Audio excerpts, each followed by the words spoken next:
Olá de novo, pessoal. Vamos para a correção do nosso exercício 3, lá também da página 122.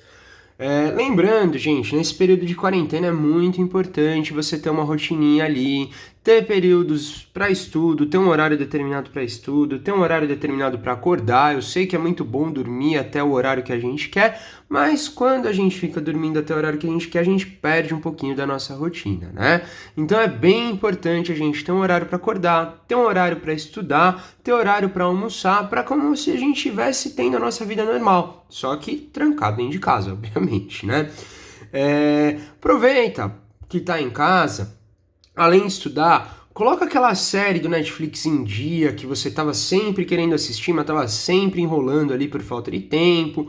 Assista muitos filmes, aproveita para distrair um pouquinho. Não precisa acordar no mesmo horário que você acorda para ir para a aula, né? Obviamente, tá? Organiza a sua rotina de uma maneira mais leve, de uma maneira mais tranquila, mas sem deixar de lado as coisas que importam, tá? Uma outra coisa que eu preciso falar para vocês. Professor, você dá aula de Mate A e de Mate C, mas você só tá postando conteúdo de Mate C. Sim, eu só tô postando conteúdo de Mate C. Por quê, gente? O conteúdo de Mate C, teoricamente, ele é muito mais tranquilo de ser entendido do que o conteúdo de Mate A. E o conteúdo de Mate A, ele acaba sendo um pouco mais importantinho também, tá? Então, qual que foi a minha opção por isso? Quando a gente voltar para as nossas aulas presenciais, a gente vai trabalhar as 3 aulas da semana em Mate A. E esse conteúdo de Mate C a gente vai fazer uma revisãozinha bem tranquilinha, óbvio, a gente vai retomar caso precise. E lembrando, gente, a gente está sempre dando para vocês todas as ferramentas possíveis ali para vocês conseguirem estudar em casa tranquilamente, tá? Bom, vamos para o nosso exercício 3, então, lá da página 222, né? O exercício 3, vamos começar no item A. No item A, ele pede para vocês a raiz quadrada de 49. Gente, raiz quadrada de 49 é bem tranquilo, né? Que número vezes ele mesmo dá 49? É o número 7. Ah, mas professor, não pode ser mais ou menos 7. Não, de jeito nenhum. Por que não pode ser mais ou menos 7? Gente, o conceito de raiz quadrada vem da geometria, tá? Quando a gente está falando da raiz quadrada de 49, eu estou perguntando para vocês qual que é a medida do lado do quadrado de área 49. E a medida do lado do quadrado de área 49 é quanto, gente? Mais 7, não pode ser menos 7. Toma cuidado para não confundir com a parte de álgebra, porque na parte de álgebra, quando a gente pergunta x ao quadrado igual a 49, repara que eu não estou perguntando para você qual que é a medida do lado do quadrado de área 49, não. Estou perguntando para você que número que é elevado ao quadrado dá 49. E que número que é elevado ao quadrado dá 49, gente? Aqui sim pode ser mais ou menos 7, tudo bem? Toma muito cuidado para não confundir isso daí, beleza? Bom, vamos continuar. Vamos dar uma olhada no nosso item B. No nosso item B, ele está pedindo para vocês a raiz quadrada de 0,16. Bom, pessoal, 0,16, se fosse 16, a raiz quadrada de 16 é quanto? É super simples a gente fazer, é 4, certo? De 0,16 vai ser 0,4. Você pode encarar isso daqui de muitas maneiras diferentes. Quais delas, por exemplo? Primeiro, você pode pegar o 0,16 e passar ele para a forma de fração. E ele ficaria a raiz quadrada de 16 sobre 100.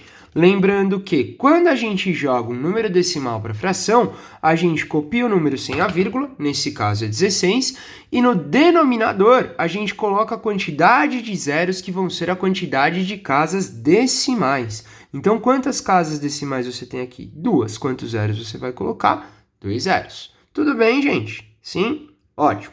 E aí, quando a gente resolver isso daqui, daria 4 décimos, que obviamente também daria 0,4, tá? Bom, continuando. Item C.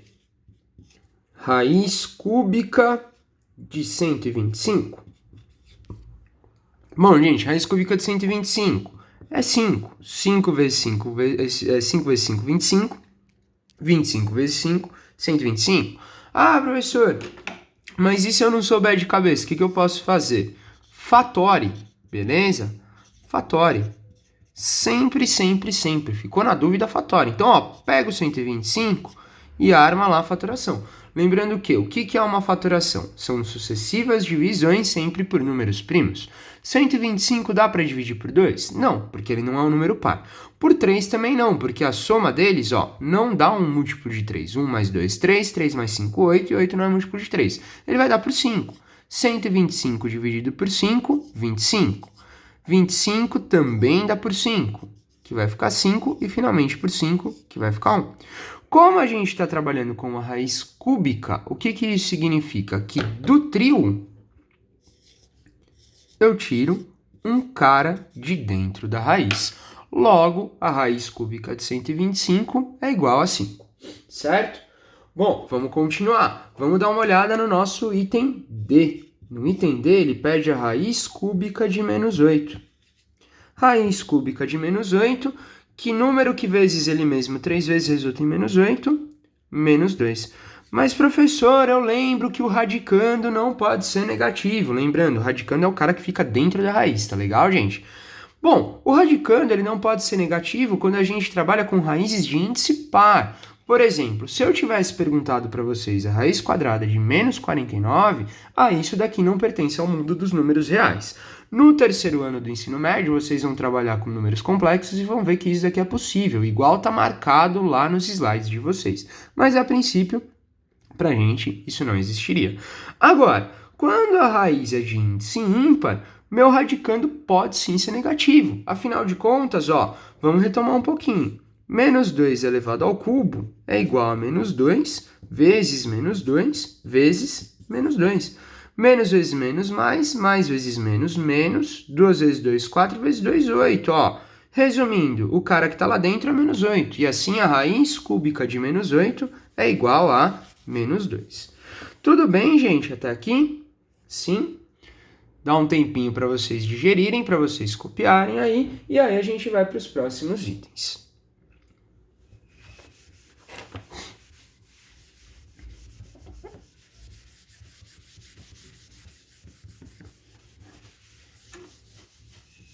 Vamos dar uma olhada agora no nosso item E.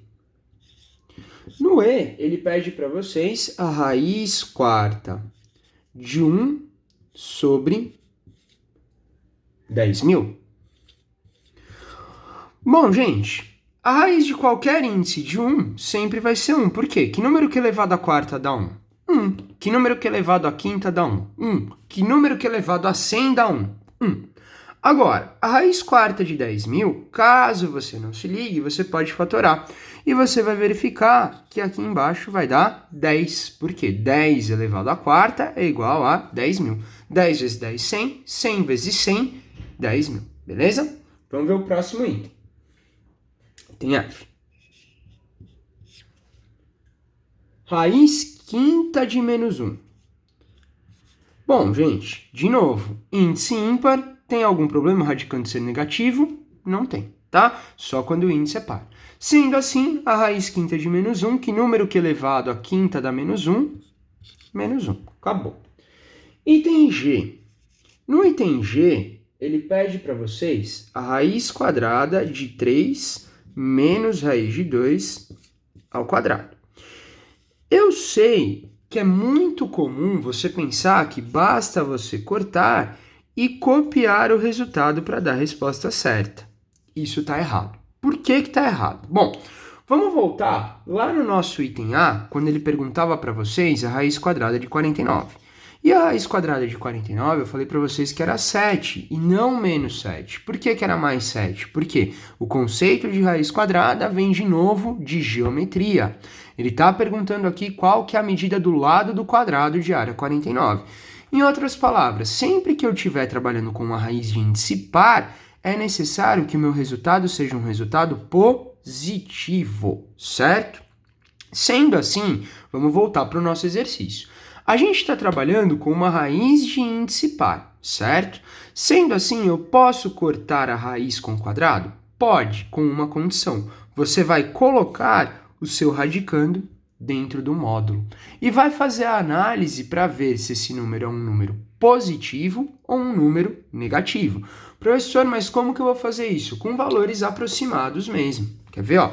A raiz quadrada de 2 eu não sei quanto que ela vale a princípio. Ela vale 1,4, tá? Eu sei que a maioria de vocês vai saber, mas vamos fingir que a gente não sabe.